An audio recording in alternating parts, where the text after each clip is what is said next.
ஸ்பெஷலா அடிப்பொலி ஆயிட்டு ஒரு மலபார் பிரான் கறி செய்யமோ வாங்க. மலபார் பிரான் கறி இந்த ஸ்டைல்ல செஞ்சீங்கன்னா சும்மா செம்ம டேஸ்டா இருக்குங்க. இதுக்கு முதல்ல தேங்காய் பால் எடுத்து வச்சுக்கலாம். முதல் பால் இரண்டாம் பாலா பிரிச்சு எடுத்துக்கலாம்.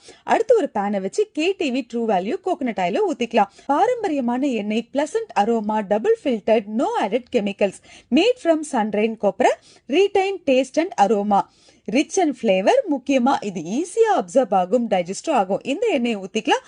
அப்புறம் கேடிவி பேஜை இன்ஸ்டாகிராம்ல ஃபாலோ பண்ணிக்கோங்க. இப்ப எண்ணெய் சூடாயிடுச்சு. இதுல கடுகுளுத்தம் பருப்பு, வெந்தயம், பொடியான இருக்குன இஞ்சி, பூண்டு, வெங்காயம், பச்சை மிளகாய் இது எல்லாத்தையும் போட்டு நல்லா இந்த அளவுக்கு பொன்னிறமானதும் இதுலயே 1/2 ஸ்பூன் தனியாத்தூள், மிளகாய்த்தூள், மஞ்சத்தூள், மிளகுத்தூள், தேவையான அளவுக்கு உப்பு எல்லாம் சேர்த்து நல்ல ஒரு பரட்டி இப்ப வாஷ் பண்ணி வச்ச எறாவை போட்டு 3 தக்காளியும் கட் பண்ணி போட்டு ஒரு வதக்கி இதுல நம்ம எடுத்து வச்ச 2ஆம் பாலை ஊத்தி ஒரு 2 நிமிஷம் அப்படியே கொதிக்க விடுவோம்.